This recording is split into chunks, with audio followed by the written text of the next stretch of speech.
The exam wire में आपका स्वागत है। आज हम बात करेंगे कुछ रोचक और परीक्षा उपयोगी अति महत्वपूर्ण प्रश्नों की जो पूछे गए हैं और आगे भी पूछे जाते रहेंगे। तो चलिए देखते हैं ऐसे इंटरेस्टिंग और वेरी इंपॉर्टेंट क्वेश्चन। तो सबसे पहला है, आंवले में कसैलापन किसके कारण होता है? तो आंवले में जो कसैलापन है वो पॉलीफिनॉल के कारण होता है, याद रखिएगा, पॉलीफिनॉल के कारण। ठीक है। और आंवला जो है विटामिन सी का प्रचुर स्रोत होता है। ठीक है, याद रखिएगा, आंवले में विटामिन सी सर्वाधिक होता है।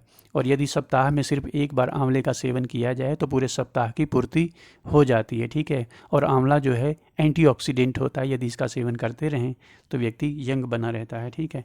आगे देखते हैं, बादाम में कड़वापन।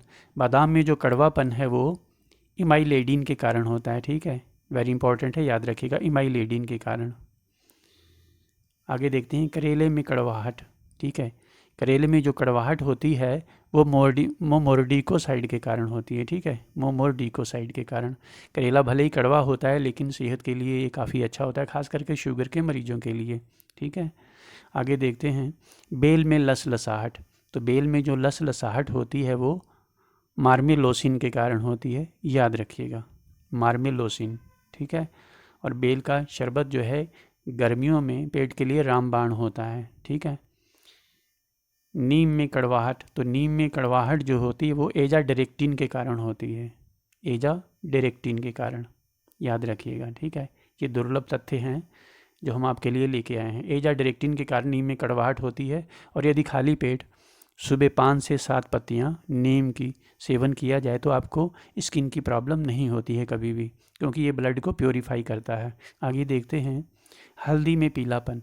हल्दी में पीलापन कुरकुमिन के कारण होता है। ठीक है, कुरकुमिन के कारण। और हल्दी में एंटीसेप्टिक गुण होता है। ठीक है, साथ ही ये बहुत सारे सौंदर्य प्रसाधनों में भी इसका इस्तेमाल होता है।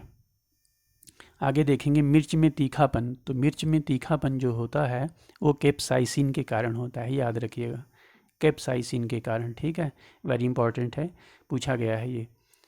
प्याज में पीला रंग। ठीक है, प्याज में जो पीला रंग है वो कुरकुमिन के कारण होता है। ठीक है, कुरकुमिन पिगमेंट के कारण होता है, चित्र में आप देख रहे हैं इस तरह से ये जो पीलापन है ये कुरकुमिन के कारण होता है। ठीक है। आगे हम देखेंगे, टमाटर का लाल रंग। ठीक है, तो टमाटर का लाल रंग जो है वो लाइकोपीन के कारण होता है। ठीक है, याद रखिएगा। और जो लाल रंग की गाजर होती है उसका भी लाल रंग लाइकोपीन के कारण ही होता है। ठीक है। आगे हम देखते हैं, प्याज में तीखापन।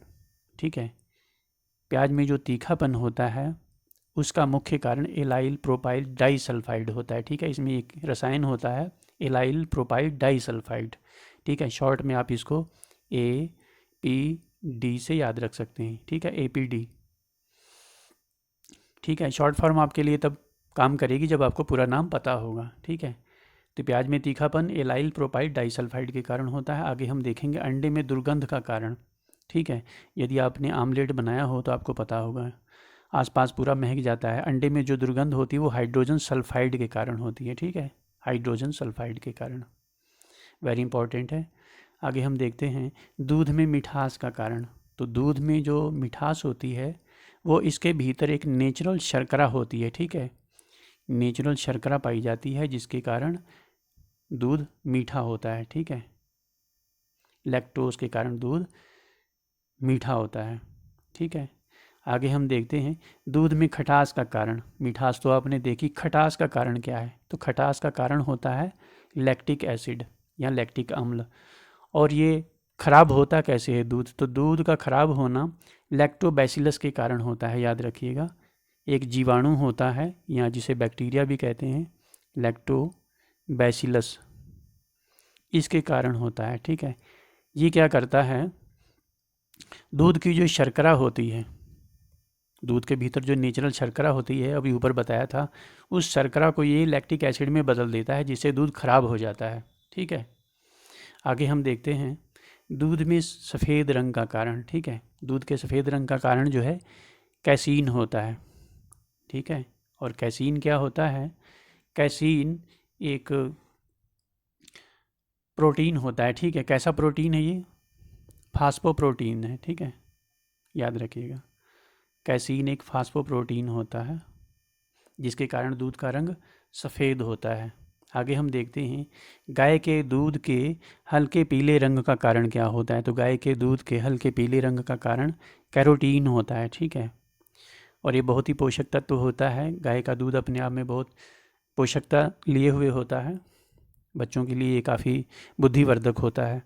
प्याज और लहसुन में गंध का कारण क्या है। प्याज और लहसुन में एक अजीब सी स्मेल होती है, ठीक है। तो उसके गंध का कारण होता है पोटेशियम, याद रखिएगा। इसमें पोटेशियम तत्व होता है जो कि सेहत के लिए काफ़ी अच्छा होता है, इसलिए गर्मियों में प्याज का सेवन करना काफ़ी अच्छा होता है, जिससे लू नहीं लगती है। मूत्र का पीला रंग, तो यूरिन में भी एक पीलापन होता है। उस पीलेपन का कारण होता है यूरोक्रोम, याद रखिएगा। मूत्र का पीला रंग यूरोक्रोम पिगमेंट के कारण होता है। यूरोक्रोम के अलावा एक पिगमेंट और भी होता है जिसे हम यूरोबिलिन कहते हैं, याद रखिएगा, यूरोबिलिन। तो यूरोक्रोम के अलावा यूरोबिलिन भी एक पिगमेंट है। इन दोनों की वजह से मूत्र का जो रंग है वो हल्का पीला होता है, ठीक है। आगे देखते हैं रक्त का लाल रंग, तो ये तो आप जानते ही होंगे। रक्त का जो लाल रंग है वो हीमोग्लोबिन के कारण होता है, जैसे पत्तियों का हरा रंग क्लोरोफिल के कारण होता है, ठीक है। चलिए आगे देखते हैं गाजर के लाल रंग का कारण। ऊपर हम चर्चा कर चुके हैं, टमाटर का और गाजर का लाल रंग लाइकोपीन के कारण होता है, ठीक है, याद रखिएगा। आगे देखते हैं गाजर के बैंगनी रंग का कारण। लाल रंग की गाजर तो आपने देखी होगी और मार्केट में शायद आपने बैंगनी रंग की गाजर भी देखी होगी। तो बैंगनी रंग का कारण जो है वो एंथोसाइनिन होता है, याद रखिएगा। गाजर के बैंगनी रंग का कारण एंथोसाइनिन होता है, ठीक है। आगे देखते हैं मूली में कड़वाहट का कारण। मूली का भी एक अजीब ही टेस्ट होता है, ठीक है। तो मूली में जो कड़वाहट है वो ग्लूकोसाइनोलेट्स के कारण होती है, ठीक है, याद रखिएगा, ग्लूकोसाइनोलेट्स के कारण। ग्लूकोसाइनोलेट्स के अलावा इसमें पोटेशियम जो है वो प्रचुर मात्रा में होता है, इसके वजह से भी ये थोड़ा सा कड़वी लगती है, पोटेशियम। तो आप समझ ही रहे होंगे इसमें पोटेशियम प्रचुर मात्रा में होता है, तो इस वजह से मूली जो है स्वास्थ्यवर्धक है। मूली का सेवन करना चाहिए मूली के सीज़न में, ठीक है। और याद रखिएगा मूली रात में कभी नहीं खानी चाहिए।